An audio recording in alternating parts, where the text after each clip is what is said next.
Evangelho de São Lucas, capítulo de número 22 e o verso de número 21. Está escrito assim: mas eis que a mão do que me trai está comigo à mesa. Amém? Vamos orar? Peça para que Deus, o Senhor, fale conosco e nos abençoe pela sua palavra. Glorioso Deus, amantíssimo, eterno, poderoso Pai, Senhor meu Deus, Criador dos céus e da terra, Lamassai, Menehev, Surimianda, Labaia, meu Deus, nós te louvamos, te exaltamos, Senhor, por aqui está, meu Deus, na tua presença, na tua casa, meu Pai, mais uma vez. Meu Deus, aqui está a tua palavra que é fiel, a tua palavra, meu Deus, que é verdadeira, que é digna de toda honra, de todo louvor, de toda adoração. Senhor, meu Deus, trabalha neste momento na nossa alma, na nossa vida. Meu Deus, venha curar, venha libertar, meu Deus, venha restaurar, venha operar, meu Deus, prodígios e maravilha, pelo poder da palavra do Senhor. Cura, liberta, transforma, faça milagres, sinais, prodígios e maravilha, pois é o que nós te pedimos e nós te agradecemos, em nome de Jesus Cristo. Amém, Jesus. Amém. Podeis assentar, meus irmãos. Desocupe vossas mãos e dê uma salva de palmas para Jesus.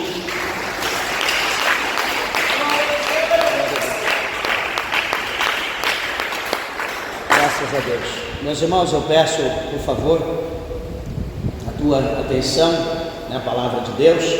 Eu creio que o Senhor Jesus, Ele tem uma palavra ao nosso coração nessa noite. E aqui esse texto, né?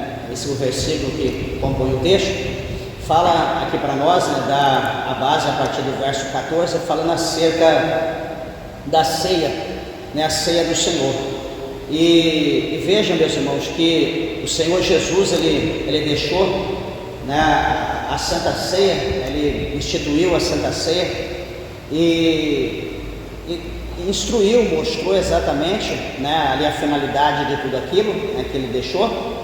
E o apóstolo Paulo também, ele melhorou, né, ali o ensinamento, ele deixou de uma forma muito clara, no capítulo 11, a partir do verso 17 de 1 Coríntios, e porque assim, havia, né, a gente observa aqui que a palavra do Senhor fala, aqui o texto fala a ceia do Senhor, e fala também a Páscoa, né, ou seja, são dois eventos, né, talvez alguém já leu acerca dessa situação, alguém já meditou, né, nessa palavra e já viu isso, né, que tinha no caso duas festas, a Santa Ceia e tinha a Páscoa. E veja que uma dessas era considerada, né, como a festa ágape ou a festa do amor, era considerada dessa maneira, assim era chamada. E primeiro eles participavam, né, da festa do amor, a festa ágape, para depois então eles participar da Santa Ceia. E o apóstolo Paulo mostra para nós lá no capítulo 11 de 1 Coríntios 17, ele diz que as pessoas, com base aqui na ceia que Jesus fez, as pessoas eles reuniam no ambiente, no lugar, ou na igreja praticamente. E a igreja, na verdade, sempre tem todo tipo de pessoa, né? Pessoa morena, pessoa branca, pessoa mais forte, um pouquinho mais magra, pessoas vermelha, amarela, ou enfim, né? Negro, branco, pobre, médio, rico, né? A igreja tem todo esse tipo de pessoas e todos estão sentados diante de Deus, né? Todos diante de Deus são igual. A diferença é para nós, para Deus todo mundo é igual, não tem diferença. E o que acontece? Então, resumindo, o que acontecia? Quando eles reuniam naquele lugar, a Bíblia, o apóstolo Paulo, ele diz claramente que eles reuniam, não era para comer a ceia do Senhor. Ué, não era para comer a ceia do Senhor? Por quê? Porque cada um, ele comia a sua própria ceia, comia o seu próprio pão. Ou seja, veja bem, aquele que tinha bastante condição financeira, ele levava ali o banquete, suponhamos se fosse hoje, né, trazia as melhores coisas para aquele evento, sei lá, trazia ali filé mignon, trazia ali salmão, trazia ali, sei lá, só coisa boa, coisa que ele pode comprar, que ele tem dinheiro, o rico. Depois tem aquele médio, comprava lá também as suas coisas. Depois tinha aquele que não tinha condição, aquele mais pobre, que também comprava ali, será um pãozinho, trazia uma água. E tinha aquele que era miserável, tinha aquele que não tinha condição nenhuma, nem de trazer um pão. E o que acontece? Então, cada um no seu canto, no seu lugar, comia a sua ceia, comia desesperado ali, aquela coisa, vai daqui, vai dali, e praticava o pecado que está escrito no capítulo 5, no versículo de número 21 de Gálatas. Qual o pecado que está escrito lá? Entre os pecados está escrito lá o pecado de glutonaria, né? A pessoa que come desordenadamente, que vai além do normal, né? A pessoa que come, vai ali, joga, depois volta de novo, e assim vai, ainda aí põe no bolso, dá um jeito, leva para casa para comer depois. Então esse tipo de gente, quando faz essa atitude, ele está pecando, ele está praticando a glutonaria, ele é um glutão ou uma glutona, né? Quando no caso mulher. Então, o que acontece? Paulo falando lá que aqueles que praticam a glutonaria não entram no reino dos céus. É como aquele que bebe a bebida alcoólica, que embriaga, é como aquele que prostitui, aquele que o idólatra, como está lá no capítulo 5, verso 19, 20 e 21. Está lá, né, os três versículos falando vários tipos de pecado cometido pelo homem por intermédio da carne. E no verso 22 ele resume dizendo que os tais que praticam tais coisas não herdarão o reino de Deus. Então, o que acontece? Aí em Coríntios, Paulo ele vai instruir, ele vai ensinar o povo, porque aquilo não se podia fazer. O que acontece? Eles estavam ali comendo em nome de Cristo, estavam ali comendo em nome de Deus, estavam ali participando, mas Paulo vai mostrar para eles que o corpo de Cristo não é dividido, o sangue de Cristo não é dividido, né? Ou seja, é o mesmo pão para todo mundo, é o mesmo sangue para todo mundo, né? Não é eu levar o meu pão, eu levar o meu sangue, cada um leva o seu, cada um faz a sua ceia, não.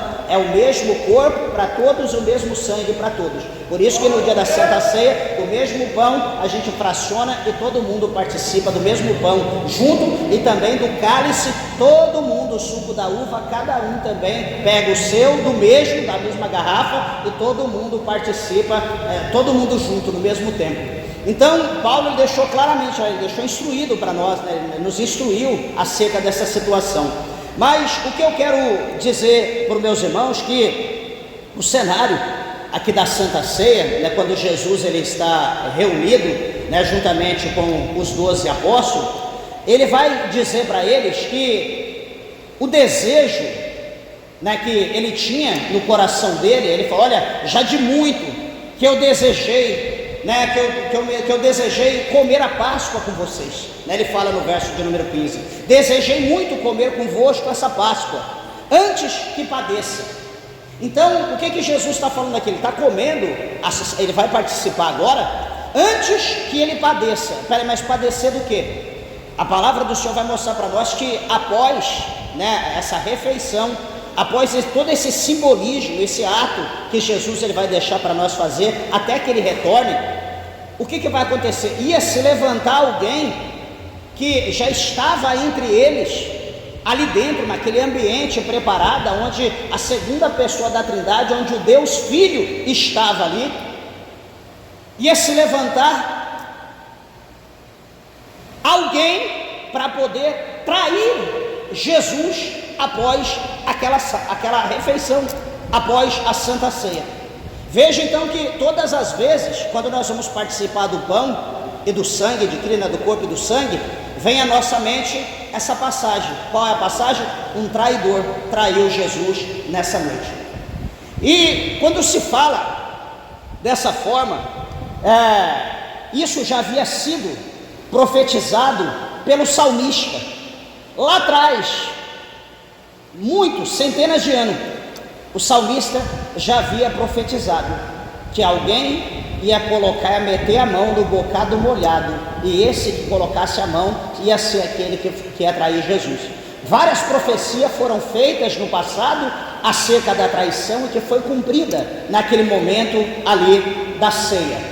Vejamos, meus irmãos, que o Senhor Jesus, Ele vai dizer: porque vos digo que não a comerei, mas até que ela se cumpra no reino de Deus. E Jesus então vai tomar o cálice e vai haver dado graça, e vai dizer: tomai, repartir entre vós. Então ele vai pegar, vai ser dividido, e todo mundo então vai participar, como eu havia dito.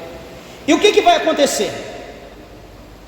Jesus, ele diz que, tomando o pão, havendo dado graças, partiu e deu-lhe, dizendo: isto é o meu corpo que é partido por vós, e dado, fazei isto em memória de mim. Semelhantemente tomou o cálice da ceia, dizendo: este cálice é o novo testamento no meu sangue, que é derramado por vós. Então aqui está o rito, o ritual da ceia, aqui segundo Lucas, né? Bem resumido, semelhante o de Paulo aos Coríntios, só que de Paulo, né, está analiticamente detalhado, muito mais detalhado que este, né? Ali ele está dando um ensinamento, aqui uma instrução.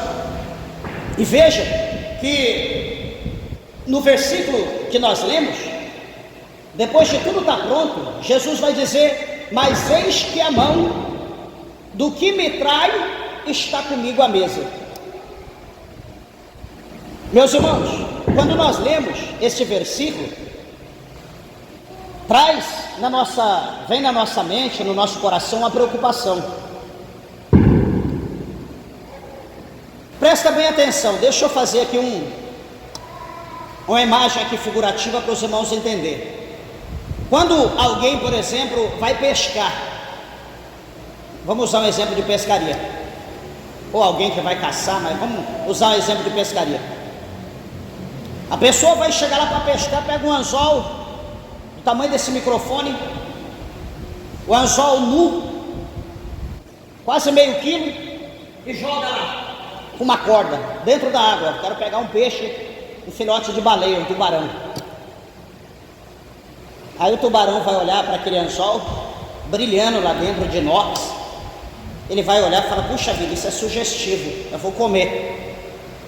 O peixe faz isso? Quem já pescou sem isca? Alguém já pescou sem isca? Já caçou sem isca? Ou seja, para pescar tem que ter isca, para caçar tem que ter isca. Tudo que vamos fazer tem que ter uma moeda de troca. Quero que os irmãos entendam essa situação. Por que eu estou dizendo dessa maneira? Porque é comum hoje, dentro da igreja, a gente já ouviu, né, supostamente os irmãos já ouviram, pessoas dizer: tem pecado escondido dentro da igreja. Aí todo mundo olha para alguém, olha para o irmão, olha para o irmão. Eu sabia que era ele. Alguém olha para a irmã, mas ninguém falou nome, só falou que tem pecado escondido dentro da igreja. Aí todo mundo já procura alguém. Ou por que a gente não pega um espelho e a gente olha no próprio espelho, mas a gente quer procurar alguém? Quando se fala: há pecado escondido dentro da igreja, não é? Quando prega: hoje a máscara vai cair, hoje a capa vai cair por terra, porque hoje Deus vai revelar que tem alguém. Meus irmãos, é sabido por todos nós, em Romanos, no capítulo 7, quando nós lemos lá do verso de número 15 até o verso 22, nós vamos ver que o apóstolo São Paulo, escrevendo aos irmãos de Roma, ele vai falar por duas vezes, ele vai falar que o pecado habita dentro de nós. Vamos entender, quando se diz habita, por exemplo, eu digo para alguém pergunta: pastor, onde o senhor habita? Eu falo: eu habito aqui. O que é habitar? Morar. Então eu moro aqui, eu habito aqui, eu permaneço aqui, eu estou ancorado aqui, eu vou pernoitar aqui, eu estou hospedado, enfim. Então, ou seja, aquele lugar, né, eu estou ali, eu faço aquele lugar, faz parte da minha vida. Então, quando Paulo ele diz lá no capítulo 7, ele fala para nós que o pecado ele habita dentro do homem. Então, se o pecado habita, ele está dizendo que o pecado ele mora dentro do homem, dentro de mim, principalmente dentro de cada uma das irmãs, dentro de cada um dos irmãos, dentro de cada um dos ministros, nenhum de nós estamos isentos de não ter pecado. Todos nós temos. Ele habita, ele mora dentro de nós, diz o apóstolo Paulo. Por isso que ele fala: miserável homem que sou. Paulo falando: quem me livrará do corpo dessa morte? Então, por favor, preste atenção. O pecado, ele mora dentro de nós, ele habita dentro de nós. Só que, meus irmãos, a palavra do Senhor mostra para nós que o Senhor Jesus, o nosso mestre, aonde Paulo, no capítulo 11, verso 1 de 1 Coríntios, o apóstolo São Paulo, ele diz: sede meus imitadores como eu sou de Cristo. O que Paulo, ele ensina para nós?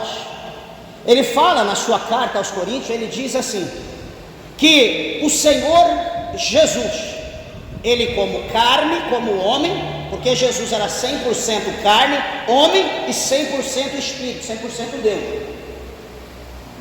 Jesus é 100% carne, como eu, como você, sanguíneo, e 100% Deus. Ele é a segunda pessoa da Trindade, Deus Filho. Jesus estava em forma corpórea, aqui como homem, como eu e você. O que vai acontecer? Paulo, ele escreve dizendo que Jesus em tudo, ele foi tentado, porém sem pecado. Opa, peraí, vamos dar atenção aqui. Jesus em tudo foi tentado.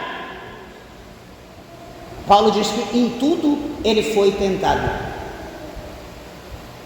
Vamos fazer uma hermenêutica, ou vamos filosofar. O carnaval da época, que tivemos recente agora, o que aconteceu? Chegou as pessoas lá, seminua ou nua. Oh Jesus, vamos pro carnaval, sobe aqui no camelo, sobe aqui na charrete, vamos lá, na carroça.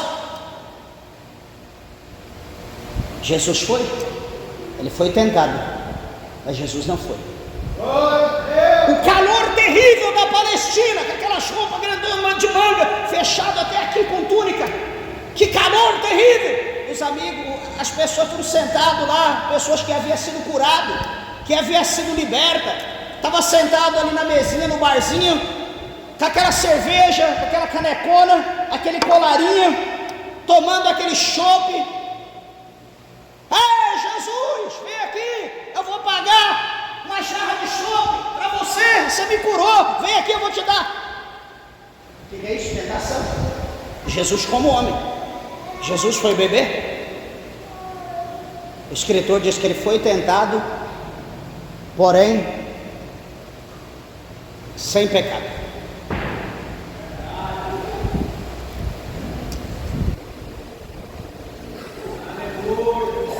Jesus passando no mar da Galileia e em outros lugares, passando com seus discípulos, aquele calorão do dia, 3 da tarde, 11 horas,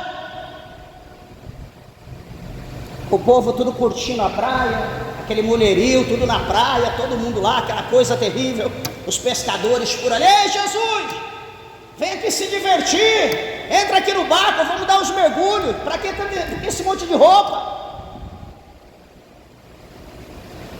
Jesus foi? Não. Por quê? Peraí. Chega num determinado lugar, está lá Maria Madalena, a famosa Maria Madalena, que nós já discutimos muito sobre isso. Já teve o famoso Da Vinci, que fez o livro, na época, alguns anos atrás, creio que uns 20 anos atrás, provável, eu não me recordo bem, e deu uma polêmica, discuti muito acerca disso, dizendo que Maria Madalena, ela foi uma prostituta, e que Jesus se relacionou com ela, que Jesus entrou na carne, foi um adúltero. Oh, meus irmãos, que sacrilégio! Aonde está escrito isso? A Bíblia fala por A mais B, em todas as bases, que Maria Madalena, ela foi uma mulher endemoniada, que tinha alguns demônios sobre ela, e Jesus expulsou o demônio, e por gratidão, aquela mulher então, ela foi fiel a Jesus, ela seguiu Jesus até a morte e se tornou uma missionária.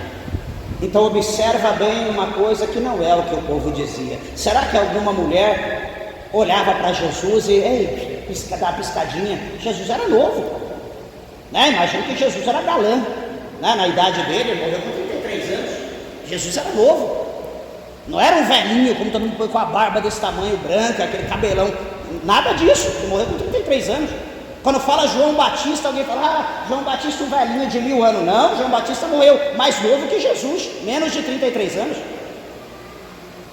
Agora eu pergunto, será que não cobiçaram Jesus? Será que não chamaram Jesus para ir ali no lugarzinho? Será que não chamaram Jesus para ir ali atrás, fazer alguma coisa? Certamente, mas o que a Bíblia diz? Que Jesus em tudo foi tentado, porém sem pecado. O que isso mostra, meus irmãos? Que ser tentado não é o problema. Todos nós somos tentados. Qual é o problema? O problema é cair na tentação. Suponhamos, o apóstolo São Paulo, o evangelista, já se diz: fugir da aparência do mal. O que a gente entende com isso, presbítero? Fugir da aparência do mal. O que acontece, meus irmãos? Aqui, ó, a gente está passando aqui, aí tem, vamos usar o homem como referência. A gente está passando aqui, tem uma senhorita sentada ali, está lá com a perna tudo dobrada, com a micro roupa, ou saia, ou vestido, enfim, que puxa igual minha meia, está sentada ali. Aí você passa, ela...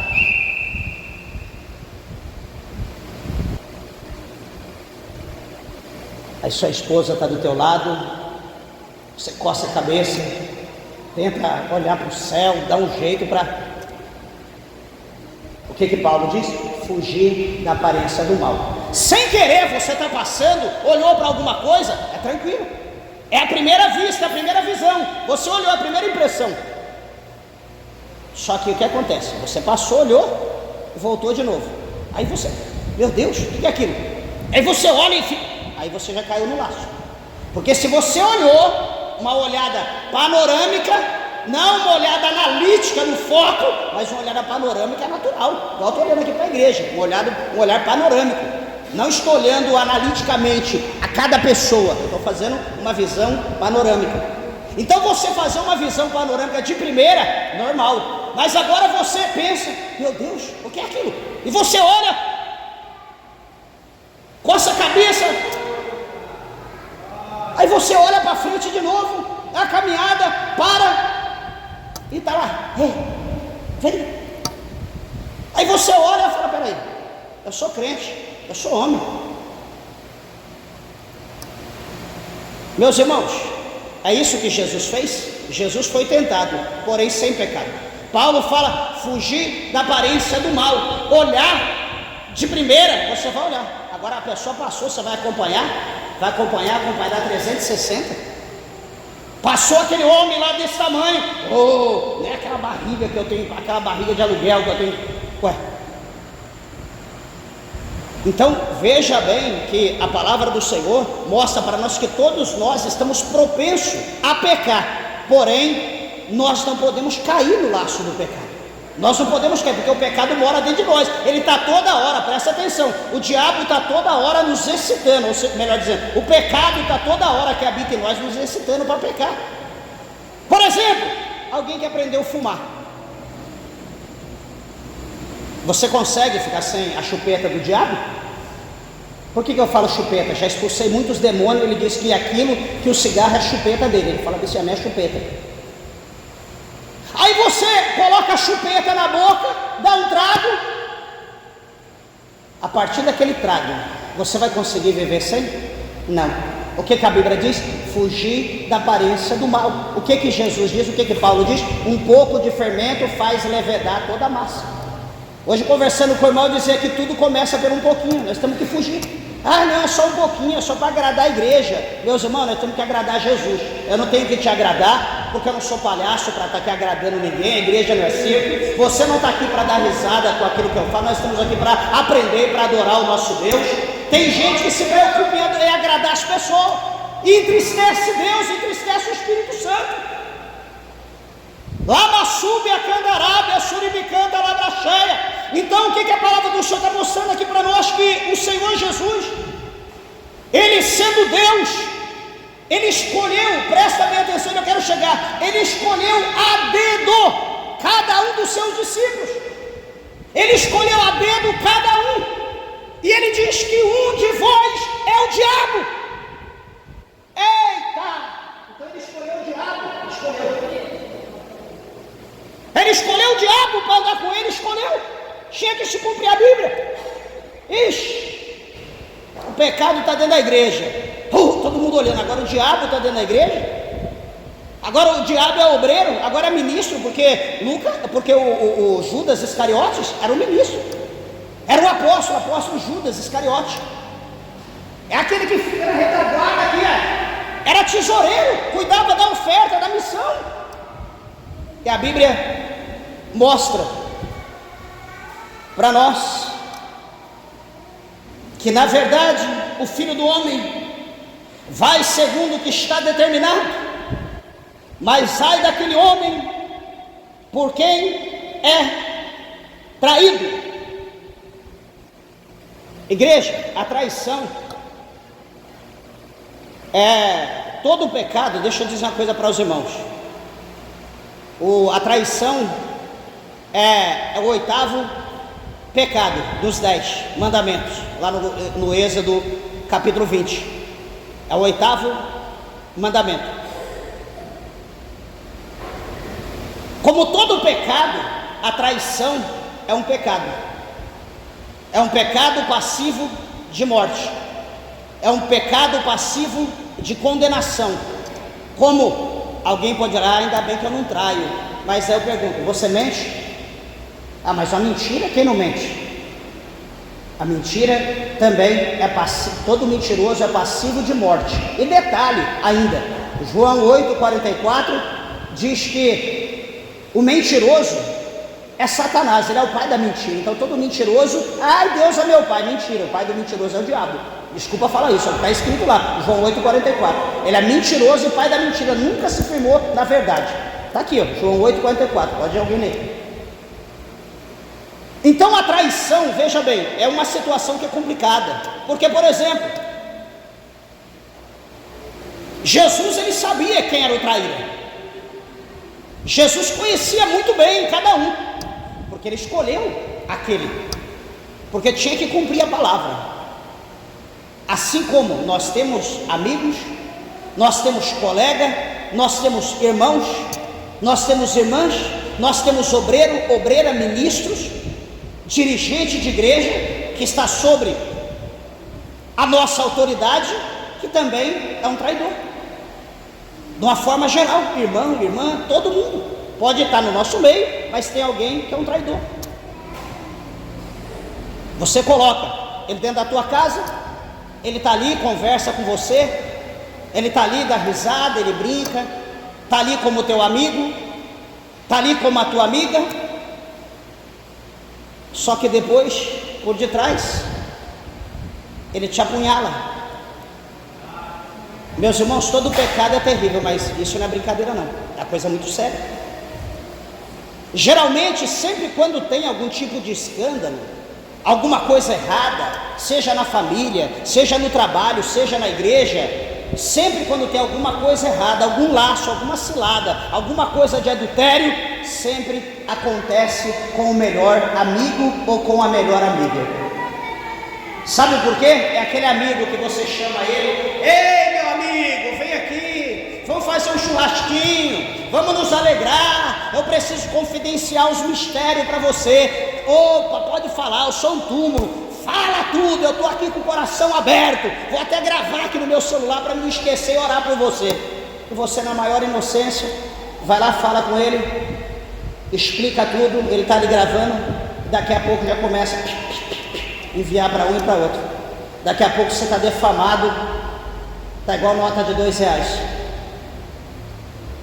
Você coloca a pessoa para caminhar com você, para evangelizar junto, vai dentro do teu carro, come com você, bebe com você, dorme na mesma pousada, mesmo hotel, ou enfim, faz a obra no mesmo lugar. daqui a pouco a pessoa te fura pelas costas. Meus irmãos, todo pecado é complicado, mas a traição, para nós, dá a impressão que é uma coisa muito grande, muito terrível, que muitas pessoas dizem que não tem perdão. As pessoas dizem, mas o nosso Deus, Ele nos perdoa. Ele tem o poder de perdoar e Ele nos ensina também que nós precisamos perdoar o nosso próximo. Deixa eu mostrar para vocês duas situações. O que acontece? Veja bem, a Bíblia vai mostrar dois apóstolos. O apóstolo São Judas Iscariotes e o apóstolo São Pedro, dois. O que tinha de peculiar entre os dois? Pedro, por exemplo, é aquele que tomava a frente, é aquele que Jesus deu ali autoridade para ele, que a igreja, o trabalho da obra ia ser iniciado por intermédio dele. Ele ia ser o precursor do derramamento do Espírito Santo, tanto para os gentios quanto para os judeus, tanto para os demais samaritanos, enfim. Então Pedro, ele foi esse precursor. Agora, quem foi Judas Iscariotes? Judas, como eu já falei, repito, era aquele que tomava conta da salva. Quando aquela mulher chamada Maria foi até Jesus, derramou aquele vaso de alabastro, com aquele cheiro que exalava, São Judas levantou e disse: não, o que é isso? Por que ela fez isso? Daria para vender por 300 dinheiro. 300 dinheiro era 3 meses de trabalho de um trabalhador na diária. Daria cerca de quase um ano, né? Quase um ano mais ou menos. Daria 10 meses em torno. Pensou você trabalhando 10 meses e você comprar um perfume, 10 meses de trabalho para comprar um perfume, e você pegar aquele perfume e derramar sobre a cabeça de alguém? Quando Jesus recebeu aquela unção, Judas se manifesta: não, meu Deus, o que é isso? Que desperdício! Não acredito, olha o que ela fez. Não, isso dava para vender por mais de 300 dinheiro. Tem muitos pobres que precisam comer, precisa vestir, beber. Não poderia a gente ter vendido por um preço mais em conta e ter ajudado os necessitados? Isso dá até para a gente entender, ou até preocupar. Quando a gente tem algum amigo, alguma pessoa assim que se preocupa muito com coisas que a gente come, bebe, veste, ou enfim, que a gente faz, a gente tem que ter cuidado, porque às vezes a pessoa está com segundas intenções, né? A pessoa não está preocupada com a gente, se a gente está bebendo, comendo, a pessoa está querendo tomar posse daquilo que é nosso. Jesus, não precisava ter feito isso não, o que é isso? A gente podia ter vendido. Jesus diz: espera aí, ô meu amigo, presta atenção, os pobres sempre vai haver, todavia haverá os pobres por aí para vocês ajudar da maneira que vocês quiserem, só que vocês não terão toda a vida.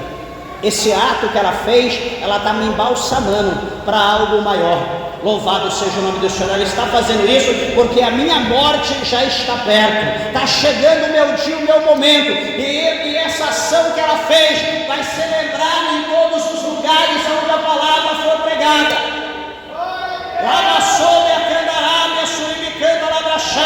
Então observa que a preocupação de Judas era com a finança, era tomar posse, era extrair, era desviar, era dividir aquilo. Ele não estava preocupado com se alguém estava com fome ou não. A Bíblia diz que ele era ladrão. Em contrapartida, Pedro, um pescador profissional, que chegou um dia que ele desistiu de seguir Jesus, achando que Jesus não iria ressuscitar. Ele achou que tudo havia acabado. Então esse Pedro, ele volta de novo para a sua pesca, ele volta para o seu barco, ele volta de novo para o seu trabalho. Só que o que vai acontecer? Jesus vai preparar ali uma ceia, vai preparar uma mesa com peixe, com pão, vai preparar tudo ali, vai deixar um banquete pronto. E Jesus então vai receber os discípulos. E o que vai acontecer ali? Qual que vai ser o mistério? Jesus vai chamar Pedro no particular, e Jesus vai dizer para Pedro que: Pedro, apacenta as minhas ovelhas. Pedro, apacenta as minhas ovelhas. Pedro, apacenta os meus cordeiros. Por 3 vezes Jesus estava dando título para ele de pastor, para apacentar as ovelhas. Aí o que isso mostra? Quando Jesus fala 3 vezes, ele chora. Por quê? Porque ele negou, um pouco mais atrás, ele negou Jesus 3 vezes. Ele negou Jesus 3 vezes. Ah, você estava com ele? Não conheço. Ué, mas você fala com ele? Não conheço. Ué, mas você veste igual? Não sei o que é. Ele murmurou, praguejou, o galo cantou. Porque a palavra profética era: o galo não cantará enquanto 3 vezes você não negar o Senhor. Então ele teve que negar 3 vezes. Então depois de 3 vezes o galo cantou. Veja agora que ele chora amargamente, se desespera, ele chora. A Bíblia diz entranhavelmente, ele chora, ele coloca para fora, ele fala: meu Deus, o que eu fiz? Eu traí meu Salvador. E ele estava certo, ele vai chorar, vai colocar aquela lágrima para fora, e todo arrependimento, ele vai mostrar para Jesus que ele estava arrependido. E o que Jesus vai fazer? Será que Jesus vai perdoar? Jesus vai dizer: apacenta minhas ovelhas, apacenta minhas ovelhas, apacenta meus cordeiros. O que isso quer dizer? Que Jesus perdoou o ato que Judas havia praticado. O ato que Pedro havia praticado. Agora o que acontece com Judas, meus irmãos? O que acontece com Judas? Aqui, depois da situação, Judas vai entregar Jesus, vai vender Jesus, a Bíblia diz, por algumas dezenas de moedas de prata. E ele vende Jesus, ele vê que Jesus é justo, ele vê que ele cometeu um erro, que ele fez algo errado, ele volta lá para devolver o dinheiro. Os homens vão dizer: não, nós não temos culpa no sangue desse inocente não, quem tem é você que vendeu, você que foi o traidor, o dinheiro é teu, se vira. Ele jogou o dinheiro e saiu correndo, desesperado. Por quê? Porque a Bíblia diz que o diabo estava na vida dele. Então o que ele faz? Ele vai para um lugar onde tem uma árvore, um abismo muito profundo, uma ribanceira, um abismo muito grande, e ali ele amarra uma corda naquela árvore, naquele galho, uma corda grande, amarra no seu pescoço, pega o impulso, vai correndo e salta. E a Bíblia diz que os seus ossos, os seus incrementos saem para fora, fica ali só esqueleto pendurado, e o resto desce tudo. Então observa que Pedro, ele estava já destinado ao cumprimento da palavra de Deus na vida dele. E Judas, como foi profetizado desde Salmos, que o fim de Judas ia ser o inferno. Então Jesus precisou escolher Judas. De repente eu estou aqui entre vocês. Quem disse que eu não posso ser um traidor? Quem pode dizer que o que eu estou dizendo para vocês aqui é a verdade, se vocês não tiverem conhecimento? De repente eu posso ser um traidor, enganador, mentiroso. E como vocês vão saber se eu sou ou não? Desde que você conheça a palavra de Deus, porque se você não conhecer, eu tenho toda a liberdade de fazer isso, se eu fosse como muitos. Às vezes pode ter aqui irmã, irmão, qualquer um, que pode ser um traidor, está aqui com um punhal escondido, esperando uma oportunidade para nos derrubar. Algum obreiro, algum ministro, qualquer outra pessoa, um visitante. Às vezes alguém que casou, às vezes alguém que vai casar. Isso é muito sério. A gente precisa pedir direção de Deus, porque a gente pode dormir com o inimigo, a gente pode dormir com a morte sem saber, achando que está dormindo com a pessoa que a gente ama. Você pode amar, mas é a pessoa: ai, porque é bonita, é linda, ah, porque é lindo, olha o músculo. E o caráter, e a responsabilidade, e o coração, e as atitudes, as obras, a responsabilidade, o exemplo, o testemunho. O que você está ouvindo acerca da pessoa? Então a gente precisa ver, meus irmãos, a gente precisa entender essa situação, porque hoje o mundo está estranho, o mundo está muito estranho, e se nós não vigiarmos, nós vamos cair na cilada. Mas aqui Jesus, ele mostra, ele diz para nós: mas eis que a mão do que trai está comigo à mesa. E na verdade o Filho do Homem vai segundo o que está determinado. Ou seja, Jesus está dizendo: olha, o homem usado pelo diabo está aqui do meu lado, está aqui comigo. Só que o Filho do Homem tem que seguir o caminho que está determinado. Jesus podia expulsar o demônio da vida de Pedro. Jesus podia fazer alguma coisa, Jesus poderia expulsar o demônio da vida de Judas, o traidor. Jesus poderia fazer alguma coisa, proteger Judas. Só que o que a Bíblia está dizendo aqui? Que o Filho do Homem vai segundo o que está determinado. Então, meus irmãos, quando nós lemos a palavra de Deus, nós observamos que muitas coisas na terra, no globo, está determinada.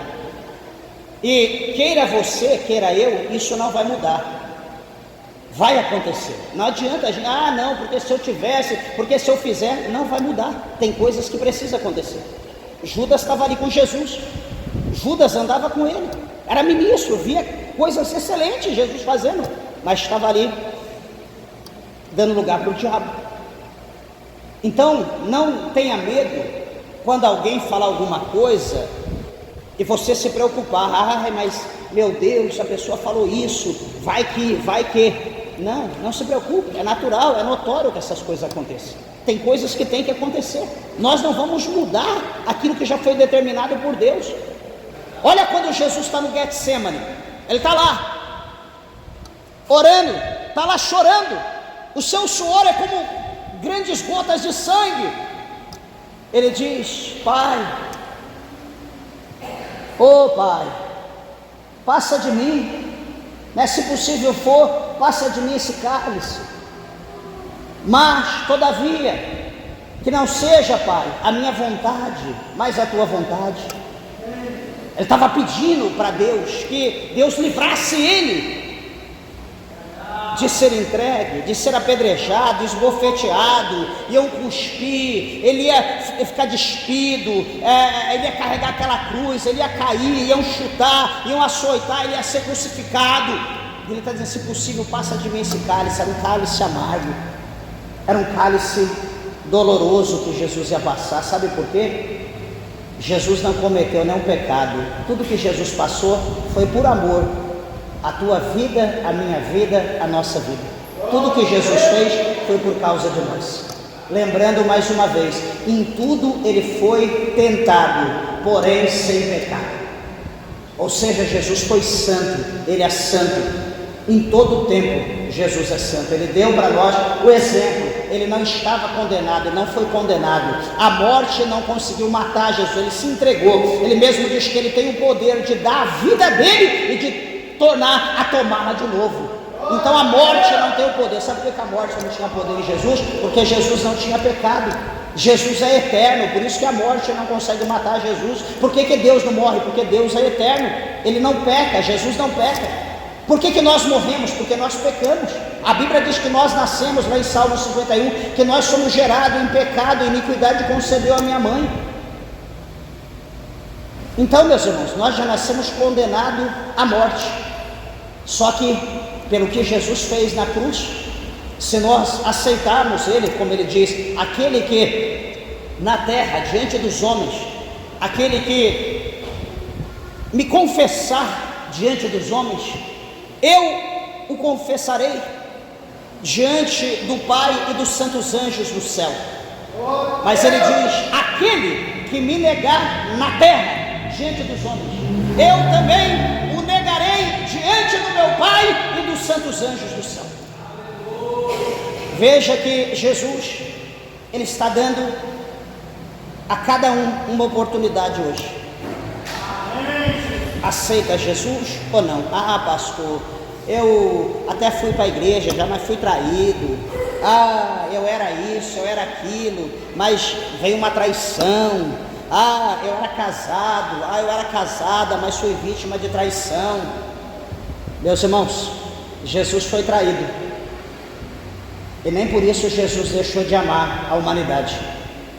Jesus foi traído, mas lá na cruz do Calvário, antes dele entregar o seu espírito, ele disse bem assim, presta atenção aqui: Olha o que Jesus diz lá na cruz: Pai, perdoa eles, porque eles não sabem o que fazem.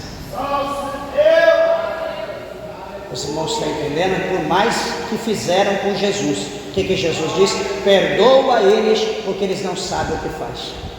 Então o que Jesus está dizendo? Minha irmã, meu irmão, igreja, perdoe o teu próximo, perdoa o teu irmão, perdoa a tua irmã. Ah, pastor, mas está doendo muito. Ué, será que está doendo? Vamos fazer um comparativo. Olha o que Jesus passou e olha a tua vida. Qual que doeu mais? Qual que está doendo mais? Jesus como homem, como eu e você. Quem que está doendo mais? O que Jesus passou ou o que você está passando? E o que Jesus fez? Perdoou. E por que você não perdoa? Um dia Pedro, já encerro.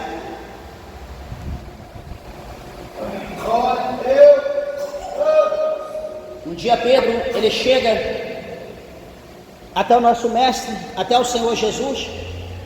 Ele vai querer se exaltar diante dos outros discípulos.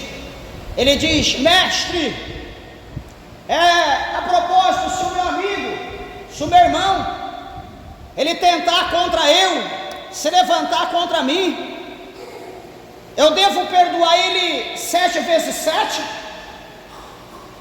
Ele querendo mostrar que ele era santo, que ele era justo, que ele perdoava 49 vezes, 7 vezes 7. Puxa vida, como Pedro é justo, como ele é amoroso, como ele tem misericórdia das pessoas, como Pedro se compadece. Aí Jesus olha para ele e diz: Pedro,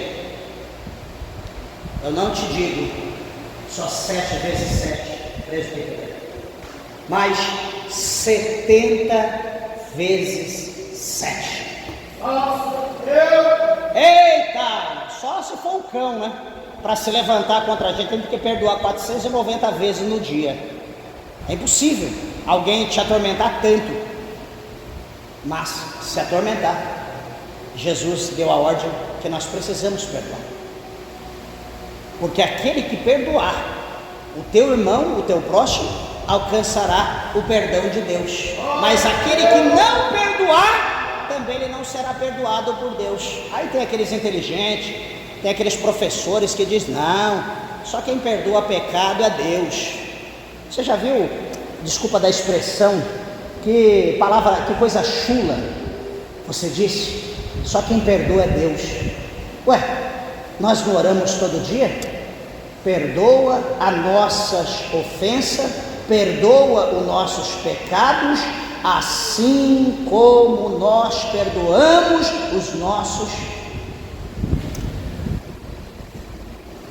Então nós estamos sendo hipócritas. A gente ora aqui todo dia pedindo para Deus nos perdoar, como a gente perdoa.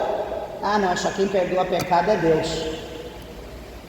Você está entendendo como às vezes a gente esquece? Por isso, meus irmãos, que nós precisamos examinar, por isso que nós precisamos estudar a Bíblia, para nós não sermos enganados, para nós não sermos confundidos pelo inimigo. Eu tenho certeza que se nós buscarmos a palavra do Senhor, buscar tempo, ganhar tempo para nós estudar a palavra de Deus, eu tenho certeza que nós seremos crentes melhores, seremos melhores irmãs, melhores irmãos, melhores obreiros, melhores ministros, será a melhor igreja de Uruaçu, a melhor igreja do Goiás, a melhor igreja do Brasil.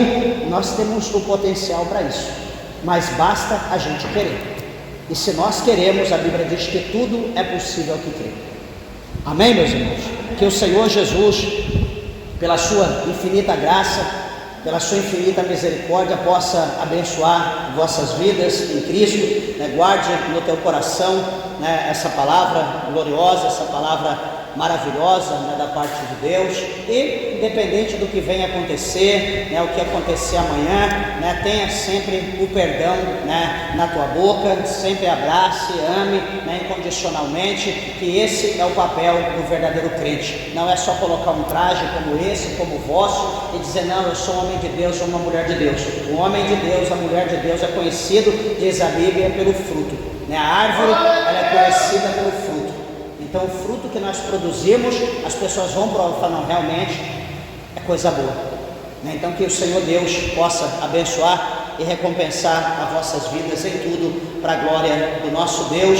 E as palmas bem alegre, exalta e glorifica o Senhor. Bem alegre, exalta exalta, glorifica a Ele, pois Ele é digno de toda honra. Graças a Deus. Glória a Jesus, louvado seja Deus. Que bênção.